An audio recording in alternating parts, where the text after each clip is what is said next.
Hello good morning everyone, welcome back to daily current affairs. Daily current affairs में हम लोग आगे चलते हैं। हमारी पहली सुर्खी जो बनती है वो क्या है? सुखबीर सिंह सिद्धू और ज्ञानेश कुमार बनते हैं नए चुनाव आयुक्त।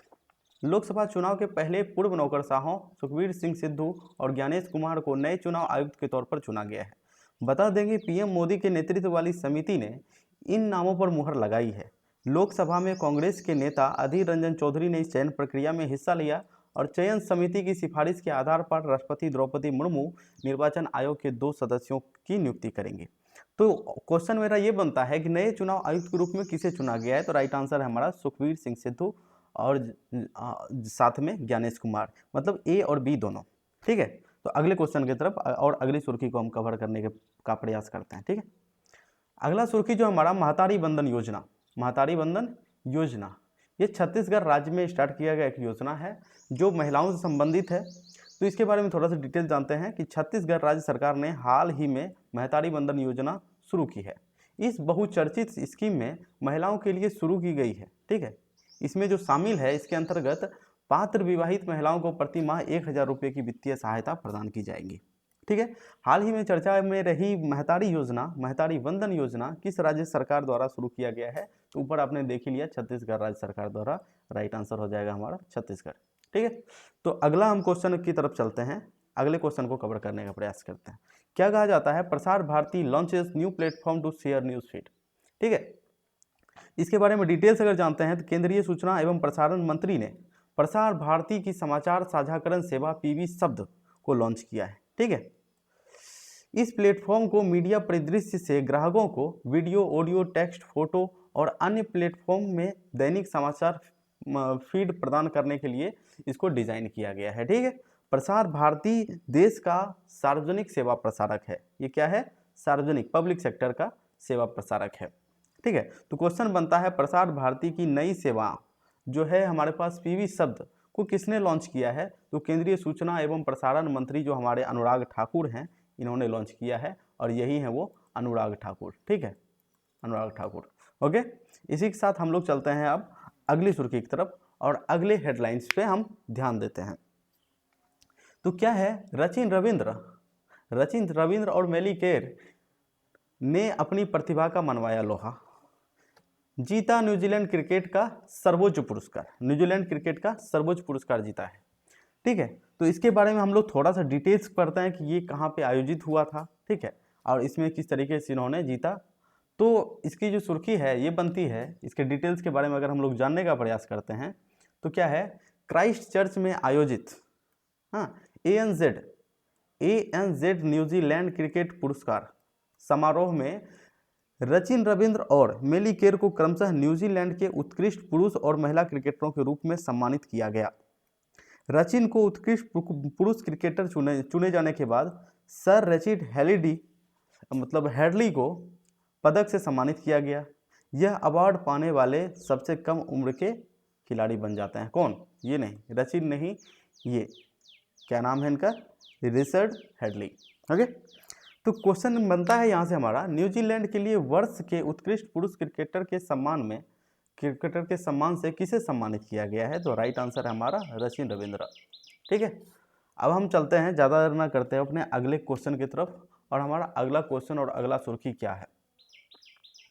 अगला क्वेश्चन है कि हाल ही में 10 नई वंदे भारत ट्रेनों के संचालन के साथ अब पूरे भारत में कितने वंदे ट्रेनें चल रही है? कितने भारत वंदे ट्रेन चल रही है? सॉरी, नई वंदे ट्रेनों के संचालन के साथ अब पूरे भारत में कितनी वंदे ट्रेनें चल रही है? वंदे भारत ट्रेन चल रही है।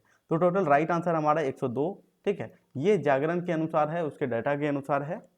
तो यहाँ पे क्वेश्चन, यहाँ पे इसके डिटेल्स में अगर जानते हैं हम लोग, तो हाल ही में अहमदाबाद में 10 नई वंदे भारत ट्रेनों को शामिल किए जाने के बाद अब पूरे भारत में 102 वंदे भारत ट्रेनें चल रही है, जो भारत के 250 जिले से अधिक को कवर करती है। और वंदे भारत एक स्वदेशी रूप से डिजाइन और निर्मित सेमी हाई स्पीड व स्वचालित ट्रेन है, ऑटोमेटिक ट्रेन है। ठीक है, देश की पहले वंदे भारत एक्सप्रेस ट्रेन को फरवरी 2019 में नई दिल्ली से कानपुर, इलाहाबाद वाया वाराणसी मार्ग पर चलाया गया था। ठीक है, पीएम नरेंद्र मोदी द्वारा हरी झंडी दिखाई गई थी, जो भी किया गया था चलाया गया था या फिर हरी झंडी दिखाई गई थी। तो ओवरऑल आपको ये तो मिल ही गया होगा। वहीं अगर हम अलग अलग न्यूज़पेपर्स की बात करें, कहीं पे 50 से अधिक की संख्या दर्ज हो रही है, और वो 45 राष्ट्रव्यापी मार्गों की बात की जा रही है, ठीक है। वहीं अगर जागरण की बात करते हैं तो जागरण में, दैनिक जागरण में क्या मिलता है, 102 का डाटा मिलता है, तो हमने इसको पकड़ा है, ठीक है। तो चलिए हम लोग अगले क्वेश्चन में चलते हैं। अगला क्वेश्चन क्या है, वन नेशन वन इलेक्शन। ये मुद्दा भी बहुत ज़्यादा प्रभावकारी रहने वाला है, क्योंकि इलेक्शन की वजह से बहुत सारी प्रॉब्लम्स का सामना करना पड़ता है। तो आइए इसके बारे में जानते हैं, ठीक है। इसका जो सुर्खी बनता है कि सरकार गिरी तो बचे कार्यकाल के लिए होगा चुनाव, कमेटी ने राष्ट्रपति को सौंपी रिपोर्ट। कमेटी ने राष्ट्रपति को रिपोर्ट सौंपी है। इसके लिए एक कमेटी का गठन किया गया था, जिसकी सिफारिशों को हम जानने का प्रयास करेंगे, ठीक है। तो इसमें पहले हम न्यूज़ के हेडलाइंस को पढ़ते हैं, उसके बाद हम अगली डिटेल्स को पढ़ेंगे, ठीक है। वन नेशन वन इलेक्शन समिति का गठन पिछले साल सितंबर में किया गया था और इसके अध्यक्ष पूर्व राष्ट्रपति रामनाथ कोविंद हैं। कोविंद की अध्यक्षता वाली इस समिति ने देश में एक साथ चुनाव कराने के लिए राष्ट्रपति से संविधान के अंतिम 5 अनुच्छेदों में संशोधन की सिफारिश की, और वो अनुच्छेद कौन कौन से हैं वो भी हम यहाँ देखते हैं। तो कहा जाता है कि वन नेशन वन इलेक्शन के लिए बनी समिति ने अपनी रिपोर्ट राष्ट्रपति द्रौपदी मुर्मू को सौंप दी है। इस समिति का गठन पूर्व राष्ट्रपति रामनाथ कोविंद की अध्यक्षता में किया गया था। इस पैनल का गठन 2 सितंबर 2023 को किया गया था और पूर्व राष्ट्रपति रामनाथ कोविंद की अगुवाई में 8 मेंबर की कमेटी का गठन किया गया था और इसका रिपोर्ट तैयार हो गया है। समिति में पूर्व राष्ट्रपति के अलावा गृह मंत्री अमित शाह भी हैं और पूर्व सांसद जो हैं गुलाम नबी आज़ाद भी शामिल हैं। इसमें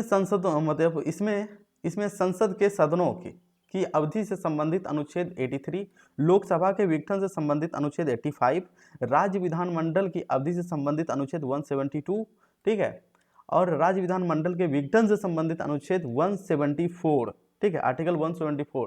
इन 4 अनुच्छेद हैं। इसके अलावा संभावित है कि राष्ट्रपति शासन से संबंधित अनुच्छेदों में भी बदलाव हो सकती है, 325 में भी बदलाव हो सकता है, और भी बहुत सारी चीज़ें हैं जिसमें बदलाव करने की ज़रूरत है और ये देश के हित में होने वाला है।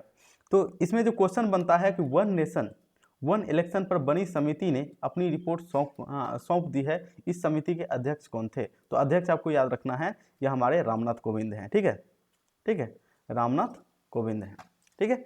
तो इसी के साथ हमारा सेशन कंप्लीट होता है और थैंक्स फॉर वॉचिंग, ओके।